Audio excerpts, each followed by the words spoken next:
ఈ జరుగుతున్న దుమారం ఎందుకు జరుగుతోంది? కవిత ఎందుకు ఇంతగా ఆల్మోస్ట్ కుటుంబాన్ని రోడ్డున పడేసిందా, పార్టీని రోడ్డున పడేసిందా అని పక్కన పెడితే రోడ్డున పడేసింది, అందులో డౌటే లేదు. మొత్తం మీద ఎందుకు ఈ పరిస్థితి వచ్చింది అనుకుంటున్నారు? అన్న వెంకటకృష్ణ, మీకు అక్కడ ఉన్నటువంటి ప్యానల్ మెంబర్స్ అందరు, శోభక్కకి, విఠల్ గారికి, దిలీప్ అన్నకి, మీ ఈ టీం ని ఎట్లా కలిపారు కానీ మొదటి నుంచి కూడా అందరు కలిసి పనిచేసిన కేసీఆర్ గారితో కలిసి పనిచేసిన టీం ఇది.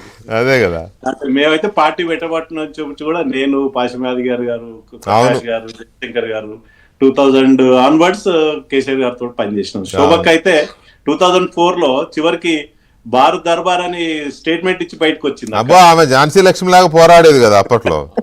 బారు దర్బార్ అనేది మొట్టమొదటిసారి వాడింది తనే. దిలీప్ అన్న ఆయన కేంద్ర మంత్రిగా ఉన్నప్పుడు సెక్రటరీగా పనిచేశారు. మా విఠల్ అయితే జాగృతి ఫౌండర్ ఆయన, కవితకు అత్యంత సన్నిహితుడు. అవును. So what ever it maybe ఇప్పుడు జరుగుతున్నటువంటి పరిణామాలు ప్రజలకు సంబంధం లేదు వెంకటకృష్ణ, ప్రజలకు సంబంధం లేదు, రాజకీయ పార్టీలకు కూడా సంబంధం లేదు. కానీ ఒక ఉద్యమకారులుగా కేసీఆర్ గారు చూస్తే జాలి వేస్తుంది. ఒక ఉద్యమకారిగా మేము ఏ పార్టీలో ఉన్నా ఎక్కడున్నా వారిని గౌరవిస్తాం. సరే, తెలంగాణ రాష్ట్ర సాధన కోసం వారి యొక్క కృషి కావచ్చు, వారి నాయకత్వం కావచ్చు, జేఏసీలు ఎన్ని ఉన్నా, ఉద్యోగ సంఘాలు ఎన్ని ఉన్నా, ఒక రాజకీయ పత్తా ఎత్తుకొని 14 వరకు సాధించాల్సుకున్నారు. అనేక పార్టీలు సహకరించినవి సాధించారు. అక్కడి వరకు ఎప్పటికి గౌరవం ఉంటుంది. ఇప్పుడున్నటువంటి జరుగుతున్న పరిణామాలు చూస్తే కేసీఆర్ గారి మీద జాలేస్తుంది. పాపం ఏంది, ఆయన 72వ వయసు, 71-72 ఇయర్స్ ఉంటాడు ఇప్పుడు బహుశా. సో ఈ వయసులో ఈ అన్నా చెల్లెల పంచాయతీ ఆయన ఎట్లా తట్టుకుంటాడు? అసలు వీళ్ళకి సిగ్గుందా? నేను ఈ మాట వాడుతున్నాను, సిగ్గుందా? రాజకీయాల్లో వీళ్ళ తండ్రిని ఇంత శోభ పెట్టాల్సినటువంటి అవసరం ఉందా? అసలు అన్న కావచ్చు, తప్పెవరిది, ఎవరి పదవులు దేవని పక్కకు పెడితే, మీరు ఇంట్లో కూర్చొని మాట్లాడుకొచ్చిన మాటలు ఇవాళ బజార్లో పడి పార్టీని, కుటుంబాన్ని ప్రజలు అర్చిస్తారా వెంకటకృష్ణ? అంటే ఆ పరిస్థితి కేసీఆర్ గారే తీసుకొచ్చారని ఎందుకు అనుకోకూడదు? అదేంటున్నా, ఆయన సమర్థన తన కుటుంబాన్ని కంట్రోల్ చేయలేకపోతున్నాడు. మొదటి నుంచి కూడా కేసీఆర్ గారు తప్పిలమే తప్పులు చేసింది తన ఫ్యామిలీ మెంబర్స్ విషయంలో. మియా బీబీ మొదటి పార్టీ పెట్టిన రోజు మేమిద్దరమే మియా బీబీలమే, మా కుటుంబం ఎవరు, తెలంగాణ ప్రజలు నా కుటుంబం అన్నాడు. అవును. చాలా సందర్భాలు మీరు వెంకటకృష్ణ మీరు చాలా క్లోజ్ గా అబ్జర్వ్ చేశారు. మీరు కూడా ఉద్యమంలో భాగస్వామై తెలంగాణ ఉద్యమాన్ని దగ్గరుండి చూశారు. అసెంబ్లీలో ఒకనొక సందర్భంలో నాకు తెలిసి వారు ముఖ్యమంత్రి అయినాక అనుకుంటా ప్రారంభంలోనే అవినీతి చేస్తే నా కొడుకైనా బిడ్డైనా అవును జైల్లో పెడుతున్నటువంటి మాట కూడా కేసీఆర్ గారు ఆన్ రికార్డ్ అన్నారు. ఇవాళ ఈ వాళ్ళ ఫ్యామిలీ మెంబర్స్ లో అధికార ఆశ, ఆస్తులు అంతస్తులు పెంచుకున్నాడు కన్నా దాంతో ఆగట్లేదు వాళ్ళ ఆశ. ఆశ, అత్యాశ, దురాశ, అధికార దాహం. ఇది ఎక్కడి దారి తీస్తుందంటే వాళ్ళ కుటుంబమే విచ్చాను, పార్టీ విచ్చాను కూడా దారి తీస్తుంది. వటేరెడ్డి ఔరంగజేబ్ చరిత్ర మనం చదువుకున్నాం వెంకటకృష్ణ. ఔరంగజేబ్ గారు ఏం చేశారు అధికారం కోసం? తండ్రినే జైల్లో పెట్టి తన తోబుట్టులని ఏకంగా మర్డర్ చేసి హత్య చేసి తన ఔరంగజేబు రాజు అయ్యాడు. ఇది రాజుల కాలం కాదు, ఇది ప్రజాస్వామ్యం. రాజ్యాంగము, ప్రజాస్వామ్యము, ప్రజలు. అసలు ఈ రాజకీయ నాయకులు ఈ వారసులు ఎవరు డిసైడ్ చేస్తారన్న ప్రజలు వారసత్వం ప్రజలే చేయాలి, లెక్క ప్రకారం ప్రజలే చేయాలి. కానీ ప్రాంతీయ పార్టీల్లో అదొక ఇదిగా వస్తోంది, సాంప్రదాయం లాగా ఏ ప్రాంతీయ పార్టీ అయినా.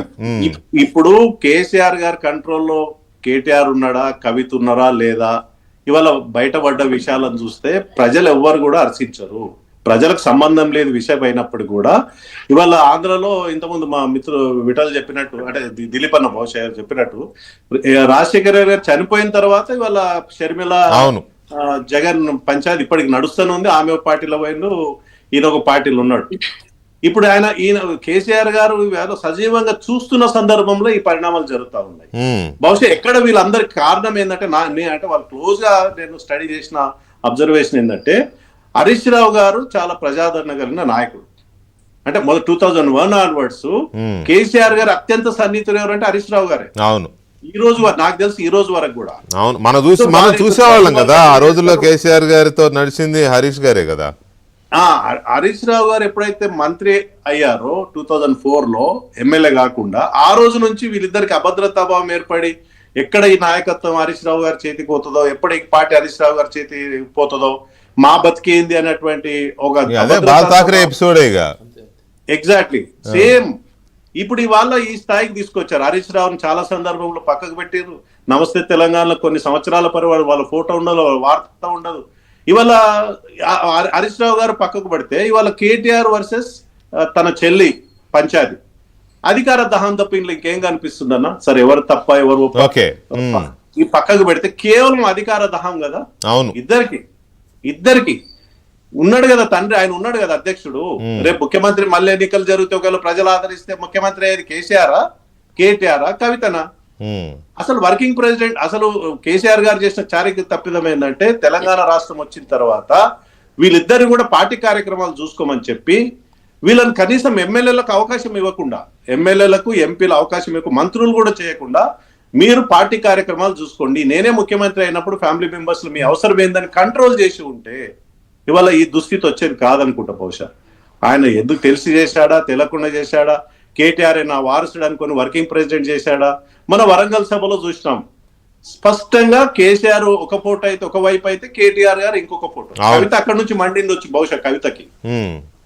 ఆ సభా ప్రాంగణంలో ఫోటో, ఆ వేదిక పైన బ్యానర్ చూస్తే కేసీఆర్ ఒక్కరు పెడితే ఎవరు పట్టించుకోకుండా ఉండకపోవచ్చు బహుశా.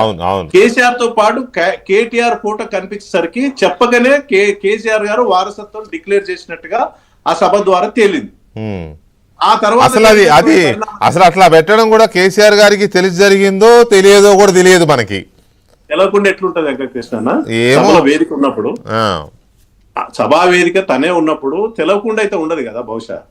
సో అక్కడి నుంచి ప్రారంభమైనటువంటి ఈ లెటరు, ఈ ఎపిసోడ్ ఇవాళ ఇంత ఈ స్థాయికి తీసుకొచ్చారు. నేను మళ్ళీ చెప్తున్నది ప్రజలకు సంబంధం లేని అంశము, కేవలం వాళ్ళ పార్టీ కాదు కుటుంబానికి సంబంధించిన అంశము.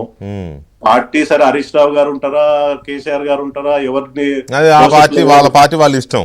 అసలు 3 ముక్కలు అవుతుందా, 4 ముక్కలు అవుతుందా చెప్పలేం భవిష్యత్తులో. డిఎంకే అన్నాడీఎంకే కావచ్చు, ఎన్నో పార్టీలు అట్లా జరిగినాయి కదన్న చరిత్రలో మనం చూసినాం. బాల ఠాకరే లాగా ఎన్ని పార్టీలు పుడతాయి, అది జరుగుతుండొచ్చు బహుశా. ఈమె పార్టీ పెడితే ఇంకో పార్టీ, ఇంకో కుంపటి. బాల ఠాకరే గారు ఉండగానే శివసేన, నవనిర్మాణ సేన అని 2 అయినాయి, మళ్ళీ ఇప్పుడు శివసేన ఇంకో 2 అయింది. సో ఇక ఇంతే, ఈ ఆధిపత్య పోరులో ఇలా అయిపోతూ ఉంటూనే ఉంటాయి. ఒక్క నిమిషము, విచిత్రం ఏంటంటే ఇందులో మా బీజేపీ పార్టీ తీసుకురావడం, అది మాట్లాడదాం, అది నెక్స్ట్ లెవెల్లో అది వస్తుంది. అయితే శోభరాణి